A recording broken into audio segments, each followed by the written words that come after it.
Dando sequência ao terceiro vídeo, vamos abordar agora a palavra DNA espiritual.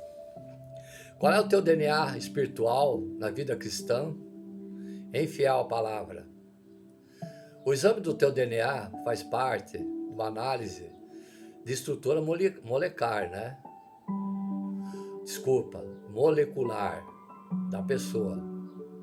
É o estudo do corpo humano. Para fazer esse exame, é preciso apenas um fio de cabelo, né? Lembre-se que quando vai fazer um DNA para um filho, ver se tem o teu DNA, provar que seja seu filho, usa-se a saliva, cabelo, fio de cabelo, sangue, etc. Algumas gotas de sangue ou qualquer excremento proveniente da pessoa a ser examinada, ambos, né? Uma das maiores utilidades do exame DNA é descobrir a paternidade de uma pessoa. Uso muito para isso, né? Já pensou se pudéssemos fazer o DNA espiritual? Poderíamos descobrir se uma pessoa é de Deus ou do diabo? Já se pediram, já pensaram isso? A Bíblia tem a fórmula para fazer o DNA. Se uma pessoa é ou não é filha de Deus. Você é filho de Deus? Fiéis à palavra. Já se perguntou? Vamos fazer o teu DNA? Vamos? Vamos? Vamos comparar? Se você tem a paternidade de Deus, vamos? Seu pai? DNA de filho de Deus. O DNA de um filho de Deus não vive na prática do pecado, um item, tem a divina semente, palavra de Deus que é a divina semente, o santo evangelho, é nascido de Deus, é batizado e ama o próximo, é fiel. O resultado do seu DNA é de Deus. Ele necessita amar. Copiaram fiéis à palavra. De Deus. Tem que ter Deus. Ele, você necessita dele. E amar a Deus. Ou seja, um filho de Deus necessita amar. Esse é o DNA do crente, do cristão. Não viver na prática do pecado, ter sempre a semente da palavra de Deus, ter nascido de Deus e amar seu irmão. Aquele que não ama, não conhece a Deus, pois Deus é o amor. 1 João capítulo 4, verso 8. Essa é a essência do seu ser. Para ser um filho de Deus é preciso amar. Para ser amado, precisa amar. Você é nascido de Deus, fiéis à palavra. Você tem a semente da palavra de Deus em sua vida? Você luta contra o pecado? Ama seu irmão? Se você faz essas coisas, você é um filho de Deus. Você tem o DNA de Deus, seu pai. Deus quer ser seu pai e que você seja filho dele. O DNA do filho do diabo. Vamos ver? Se segure aí, fiéis à palavra. O resultado do DNA de um filho do diabo é prática e pecado. Não pratica a justiça. Não procede de Deus. Não nasceu de novo. Não ama o próximo. O resultado do seu DNA é de diabo. Ele não ama. Esse é o DNA do diabo. Ou seja, o filho do diabo não ama. Forte, né, fiéis à palavra? Forte, muito forte. Esse DNA de um filho do diabo tem o prazer em praticar o pecado, não quer fazer o que é justo e correto, não nasceu de Deus, novo nascimento, batizado, enfim. E não ama o seu próximo, só pratica o mal, deseja o mal. Jesus chamou os fariseus de filhos do maligno e disse que o diabo é o pai da mentira. João capítulo 8, verso 44. E o que o campo é o mundo. A boa semente são os filhos do reino. O joio são os filhos do maligno. Mateus capítulo 13, verso 38. A essência do inimigo é o mal e tenta contaminar pessoas com sua maldade. Presta atenção, fiéis à palavra. Cuidado, se você tem o prazer em praticar o pecado, não procura praticar a justiça, como diz na gíria, ser o enrolão da sociedade, você não vai nascer novamente de novo, ou não nasceu de novo. Fala mentira, principalmente se não ama o próximo, deseja só o mal, enganar. Você não está enquadrado no DNA do Filho de Deus. Deus não te criou para ser filho do diabo. Ele te deu vida para ser seu filho, para amá-lo, adorá-lo. Seja filho de Deus, fiéis à palavra. Mas todos quantos receberam, deu-lhes o poder de serem feitos filhos de Deus, a saber, aos que creem no seu nome. João, capítulo 1, verso 12. Os cientistas estão fazendo mutações genéticas de DNA humano, procurando cura de doenças e soluções para a saúde. Mas nem sempre dá certo, às vezes cria-se outras doenças. Olha o coronavírus. O inimigo tem contaminado o DNA espiritual do ser humano para adotar o maior número possível de filhos. Não aceite nenhuma característica do mal da sua vida. Deus pode transformar seu caráter, personalidades e moldar seu temperamento como filho de Deus. Para isso, Jesus deu seu sangue para destruir as obras do diabo e mudar a sua construção genética, espiritual, totalmente, e te transformar em um filho de Deus.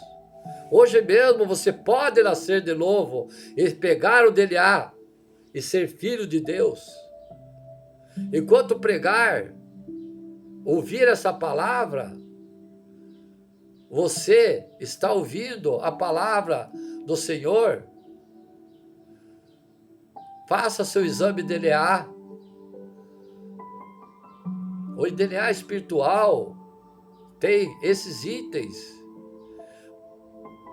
características: prática do pecado, não pratica a justiça, não procede de Deus e não ama o próximo. Esse é o DNA do diabo. Resultado, filho do diabo. De diabo. Não, ele não. Não ama. O DNA espiritual. Característica, não vive na prática do pecado, nos prazeres do mundo, nos prazeres da carne. Tem a divina semente. É nascido de Deus e ama o próximo. Resultado, filho de Deus, de Deus, ele necessita amar. Isso é fiéis à palavra. Vamos ver, então, agora que vocês já viram o seu DNA, espero que eu possa ter transmitido a contento a verdadeira palavra. Vamos ver o que Deus quer de nós. Vamos, obediência. Ele já mostrou a você o que é bom e que o Senhor pede de você, fiel à palavra, que pratique a justiça, ame misericórdia e ande humildemente com Deus. Miqueias capítulo 6, verso 8. Talvez você tenha já feito uma pergunta para si mesmo: o que Deus quer que eu faça? Você ama a Deus? Olha o DNA que fizemos lá em cima. Gostaria de fazer a vontade de Deus, apenas quer que Deus faça a sua vontade. Lembre-se, você tem que ir até Deus, não Deus ir até você. Com certeza você já sabe que a vontade de Deus está revelada na Bíblia. Mas o profeta Miqueias, mais do que 700 anos antes de Cristo, revelou de forma muito simples a vontade de Deus. O profeta Miqueias. Deus é muito simples, baseado na obediência. Por isso, ao nos tornarmos membros da igreja e fazer os votos, não fazer maus votos, zelosamente fazer o bem, obedecer às ordenâncias da igreja, que é a Bíblia. Como obedecer plenamente a Deus? Vamos lá, Vamos ver. Olha os conselhos de Miqueias, o profeta. Pratique a justiça. O povo de Israel era muito sabido sobre o que é justo e o que não era, certo ou errado. Mas saber apenas não adianta, é preciso praticar. Para onde caminha as pessoas infiéis? Temos que praticar a justiça, é exercitar na luta pelo bem do próximo e cumprir o que diz Tiago, capítulo 4, verso 17. Aquele, pois, que sabe fazer o bem e não faz, comete pecado. Atenção, pastores. Atenção, pastora Flávia. Deus é amor, e o amor não se alegra com a justiça. 1 Coríntios, capítulo 13, verso 6. Muito tem se pregado um Deus que é apenas amor, sem justiça, mas o amor injusto não é verdadeiro.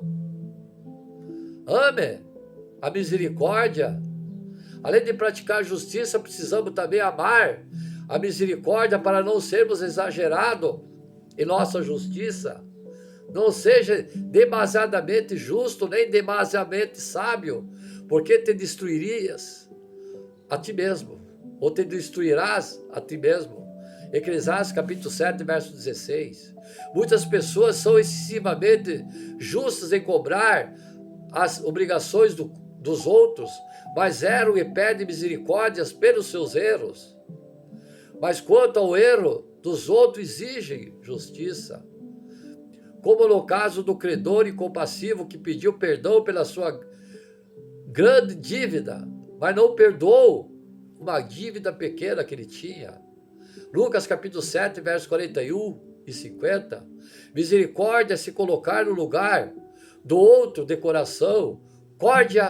Cardio, coração. Misericórdia é o amor que age em prol ao outro dentro de você. Ande em humildade com Deus. Além de praticar a justiça, amar a misericórdia, o profeta Miqueias nos ensina a andar humildemente diante de Deus. Precisamos ser justos, misericordiosos e humildes. De nada adiantaria praticar justiça para dizer que é melhor para os outros, nem fazer misericórdia ajudando o próximo para se mostrar melhor do que ele, igual aos fariseus.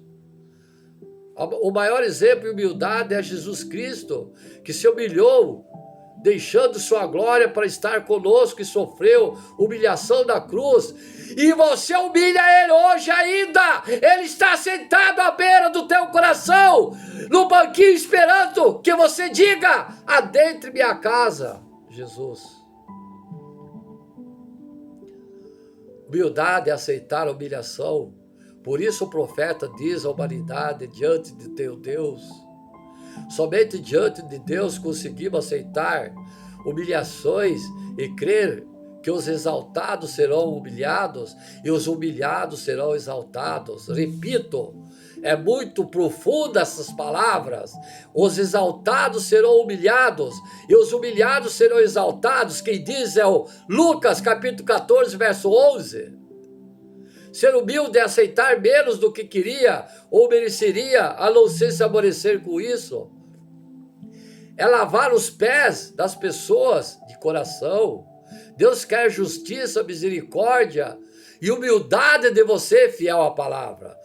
Sempre que pensar na presença do Deus ou em agradar ao Senhor, lembre-se de 3 palavras do profeta e busque estar de acordo com o querer de Deus. Ele é o nosso modelo de justiça, da misericórdia e da humildade. Busque a palavra de Deus. Busque Deus, fiéis à palavra. Jesus é a porta certa. Jesus, lembre-se, eu falo muito nessa pregação sobre Jesus sentado à espera que você o convide para entrar. Vamos agora aqui, então, abordar a pregação que Ele quer que eu mande para vocês, que eu pregue a vocês. Jesus é a porta certa. João capítulo 10, versos 7 e 10. Todos os dias passamos por portas, são muitas, porque que abrimos em armários, casas, carros, etc. Nem sempre a porta que abrimos tem o que procuramos. E por que isso? Devemos continuar batendo em outras portas até encontrar. Depois de uma porta, sempre há outras portas. Jesus disse: pedi e dar-vos-á, buscai e acharei, batei e abrir-se-vos-á. Mateus capítulo 7, verso 7. Porque Ele é a porta certa que precisamos. Amém? Fiéis à palavra. Amém? Muitas pessoas dizem que tentaram de tudo, remédio, justiça, amigos, e todas as portas estavam fechadas. Mas eu pergunto a você, fiel à palavra, você já tentou bater na porta de Jesus? Ou já tentou abrir a porta para Jesus entrar? Quando você pensa que está em um beco sem saída, lembre-se, Jesus é a porta certa. Você já entrou pela porta de Jesus? Você já abriu seu coração para deixá-lo entrar? Vamos ver sobre a porta que Jesus abre, a porta da verdade, da vida. O cego de Jericó, chamado Bartimeu, nunca tinha visto a luz. Homenagem aqui a Fernanda, que foi curada da visão. Ouça, Fernanda, essa palavra desse pregador. Nunca tinha visto luz. Lidiane também, que foi curada pelo Deus Todo-Poderoso. E todos achavam que ele nunca poderia ser curado. Mas isso não é verdade. Ele estava na escuridão da cegueira. Como ele saberia a verdade sobre Jesus? O jeito foi gritar, irmãos. Não havia porta, uma saída, no meio de uma multidão somente. Contudo, quando ele ouviu falar de Jesus, ele gritou sem medo. E conheceu a luz da verdade, Marcos capítulo 10, versos 46 e 52. Quando Lázaro morreu, já havia 4 dias, todos diziam que ele já cheirava mal e que Jesus havia chegado atrasado. Como sempre, né? Nada tá bom para o ser humano. Se é verdade, não! Jesus nunca chega tarde demais. Jesus disse a Lázaro que dormia. E quando lá chegou, ele estava morto. Jesus teria mentido? Não! Mas Lázaro estava preso dentro do sepulcro e a porta estava lacrada com uma pedra. Jesus mandou abrir a porta, removendo a pedra, e chamou Lázaro. Ele ressuscitou. João capítulo 11. As portas do mundo nem sempre são verdadeiras, fiéis à palavra. Há muita propaganda enganosa por aí, nos meios sociais, televisão, etc. Mesmo que alguém diga que seu problema não tem solução, saiba que Jesus é a porta da verdade e da vida. Seu médico disse que é impossível, mas Jesus diz que é possível, creia. A última palavra é do Senhor. Você já passou pela porta da verdade? Não tenha dúvida, Jesus é a saída verdadeira dessa porta. A porta da libertação, fiéis à palavra. Uma mulher estava encurvada há 18 anos, sem ver o céu, olhar para cima ou enxergar a luz. Jesus disse que ela estava presa por Satanás e precisava da libertação. Marcos capítulo 9, verso 16. Ela foi libertada pelo poder de Jesus. O homem tinha um filho com o espírito perturbador que jogava fogo, que jogava no fogo e na água. E o jovem espumava de raiva. O pai levou o filho em vários lugares, até os discípulos de Jesus. Mas em todas as portas ele voltou sem solução. Jesus expulsou o demônio daquele jovem e foi liberto. Marcos capítulo 9, versos 14 e 29. Muitos crentes estão com os discípulos presos em suas opiniões e pecados. Por isso Jesus disse que esta casa não pode sair senão por meio da oração e de jejum. Marcos capítulo 9, verso 29. Além de aceitar Jesus, se batizar e se converter a cada dia, o cristão precisa passar por uma libertação de tudo o que impede de crer. E para isso, orar, jejuar. Jesus disse que as ovelhas são livres, podendo entrar e sair e encontrar as pastagens que são o seu sustento. Só existe liberdade em Jesus. O mundo escraviza, vicia e prende pessoas, só que Jesus liberta. Jesus te dá o livramento. Você já passou pela porta da libertação. Jesus quer libertar a sua vida totalmente. A porta da sua vida. Frequentemente vemos pessoas falando a primeira parte dessa palavra. O ladrão vem somente para roubar, matar e destruir. Verdade. Enfatizando a ação do inimigo, esquecendo-se de falar. Parte mais importante, eu vi Jesus, para que tenham vida e a tenham em abundância. Sugiro que você complete essa parte sempre que alguém disser o texto incompleto, para enfatizar o poder de Deus e não a ação do diabo. Havia uma mulher que há 12 anos estava enferma, sangrando. Já havia batido em várias portas e gastado tudo que tinha com médicos. Ela estava condenada à morte. Quando ouviu falar de Jesus, que passava por ali, encontrou muitos obstáculos e não havia passagem, porta, para ela. Mesmo assim, ela se arrastou e tocou em Jesus e foi curada. Tocou nas vestes de Jesus. Marcos capítulo 5, verso 25 e 34. Porque Jesus é a porta da sua vida.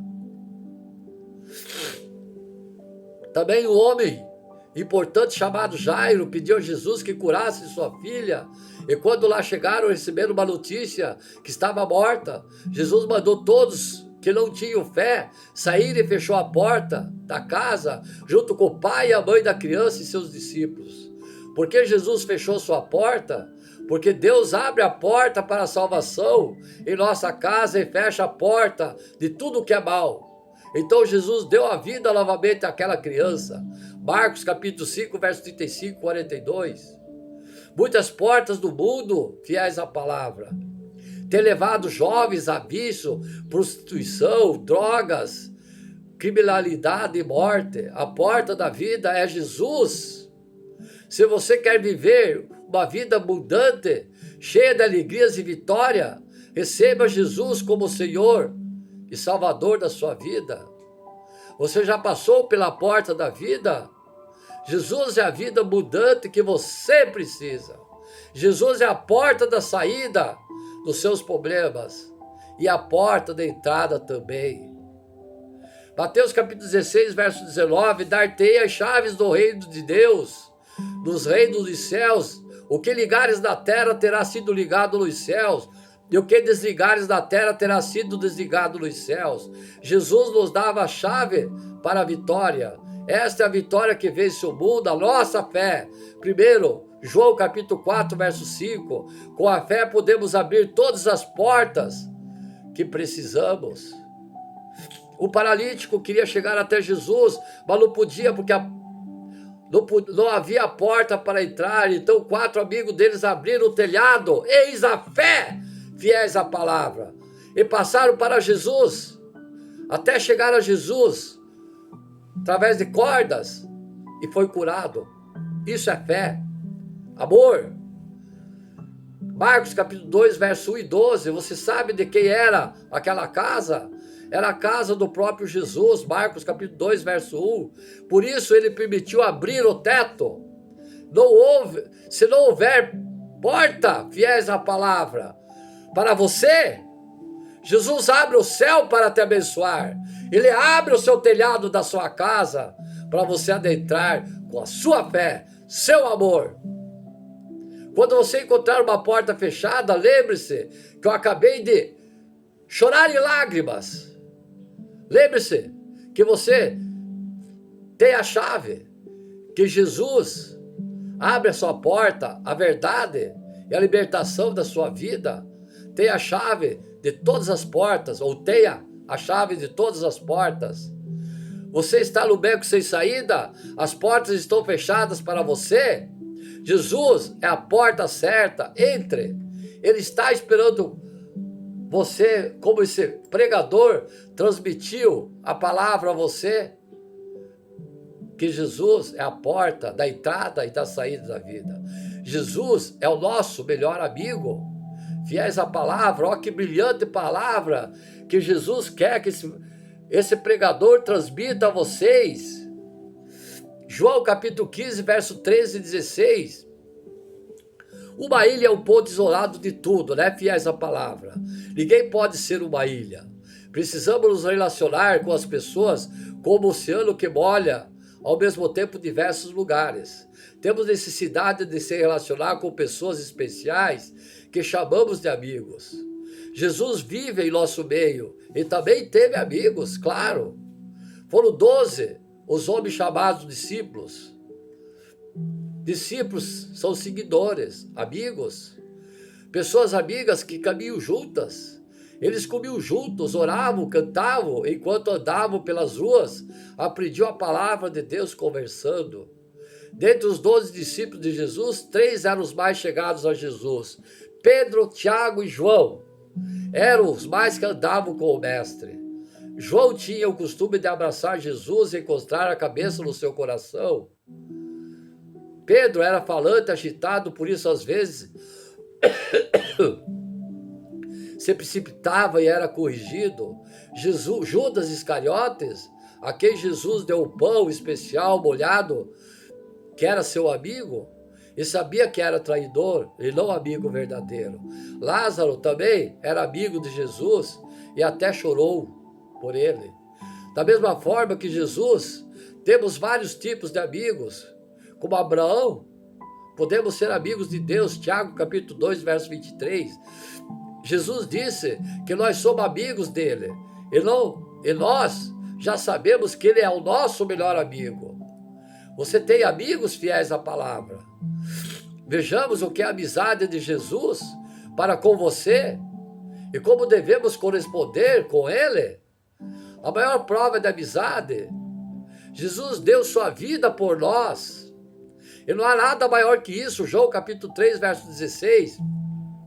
Quando somos amigos de uma pessoa, não enjoamos de conversar, não acaba o assunto, deixamos de fazer as coisas do nosso interesse para estar junto e aprendemos a respeitar as diferenças de opiniões e até ceder à vontade do próximo.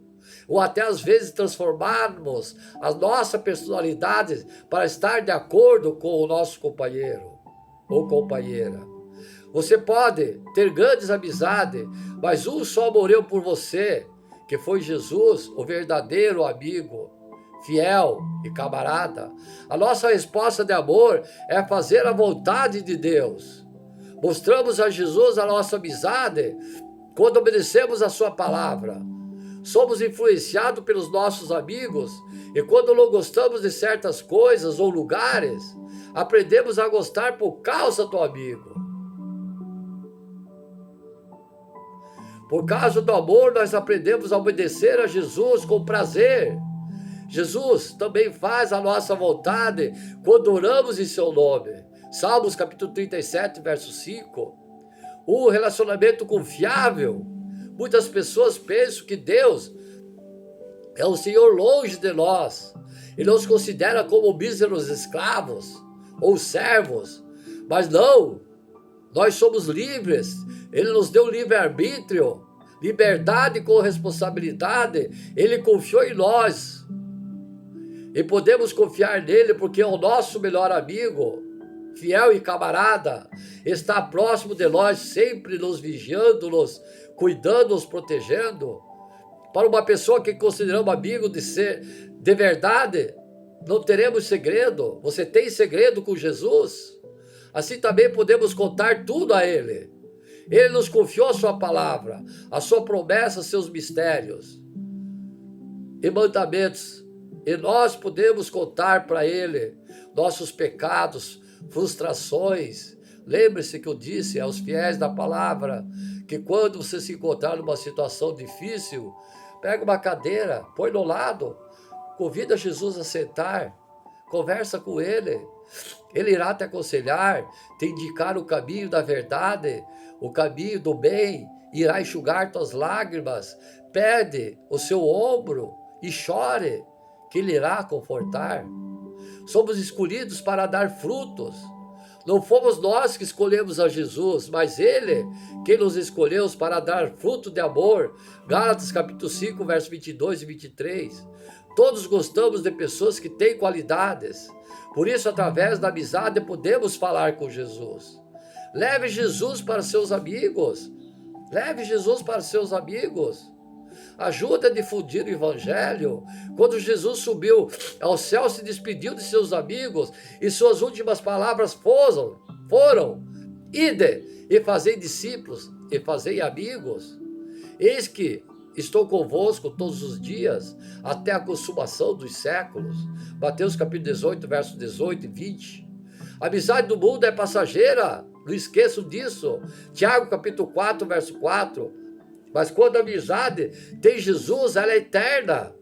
Por isso, a estratégia de Jesus para ganhar a vida foi a amizade através dos discípulos.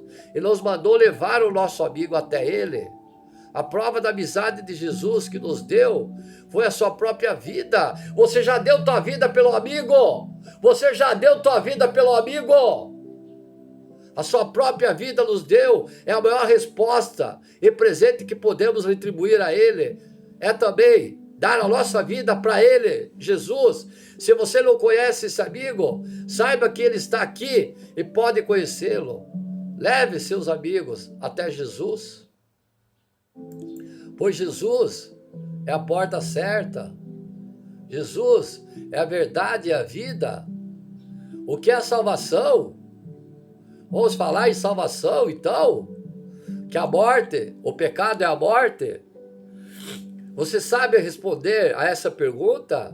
Ser salvo pode referir-se a alguém que sofreu um acidente, um afogamento, um livramento, um perigo.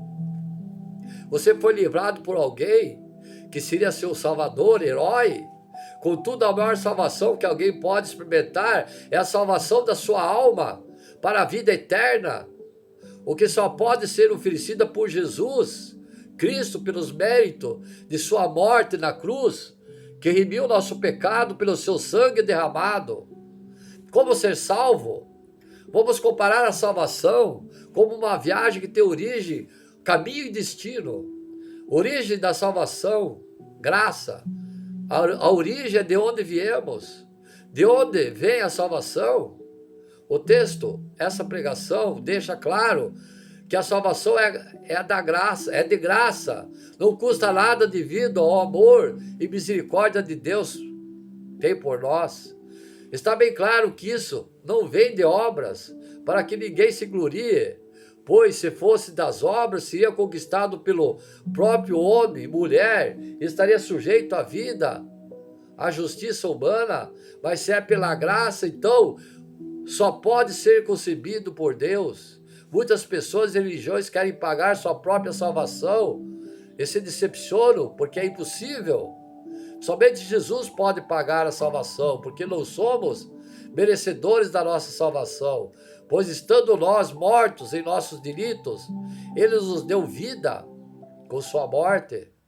Não há nada de bom que possamos fazer para que Deus nos ame mais.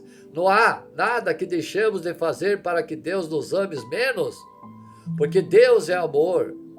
O caminho da salvação, fiéis à palavra, é a fé. O caminho significa a direção que vamos seguir. Para chegar ao destino, precisa-se de seguir o caminho certo. Se partirmos de um lugar para outro, devemos escolher qual direção melhor para chegar ao destino. Qual é o seu caminho da salvação? Essa pregação diz que é pela fé, ou através da fé. Mas será que é qualquer fé? Ou qualquer crença? Ou Deus? Não! É uma fé específica em uma única pessoa, que é Jesus Cristo, que disse: eu sou o caminho, a verdade e a vida. João capítulo 14, verso 6. Jesus não disse um dos caminhos, uma das verdades, ou uma das vidas. Muitos dizem que há muitos caminhos para chegar a Deus, que há muitas verdades sobre Deus, ou podemos passar por várias vidas para conhecer a Deus. Mas Jesus disse diferente, que somente Ele é o único caminho, a única verdade e a única vida. Se você quer que Ele leve algo ao Pai, pedido, milagre, só Ele faz jus. Não é Maria, não são santos, não são ídolos que intercedem. Lembre-se, fiéis à palavra, o que Ele disse, que somente Ele pode levar até Deus seu pedido de milagre. Destino da salvação é o dom de Deus, a vida eterna. Então, irmãos, é forte essa palavra,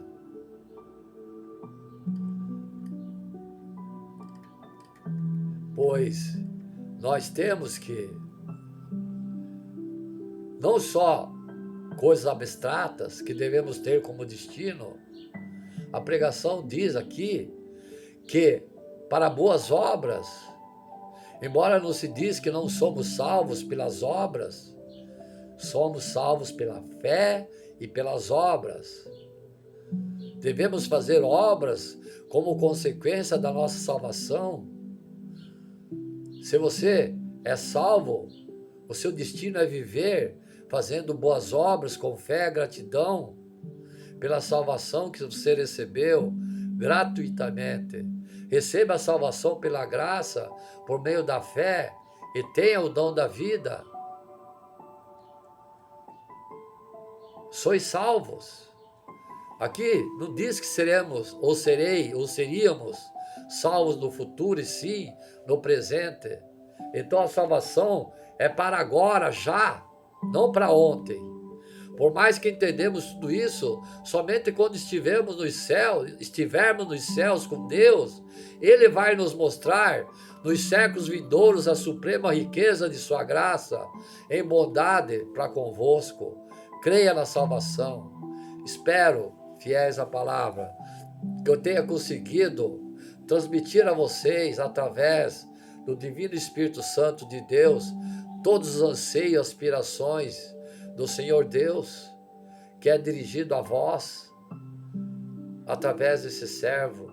Que o sangue de Jesus derramado na cruz livre vocês de todo mal, expulse, eu ordeno nesse momento o diabo para as profundezas das prisões do inferno, e pela fé e pelas obras dos fiéis da palavra, que tenham fé, sejam curados e seus pecados sejam perdoados, em nome de Jesus. Glória à divindade do Pai, glória à divindade do Filho e do Espírito Santo de Deus. Amém. Meu ósculo santo, a todos vocês, minhas saudações, em nome de Jesus. Amém.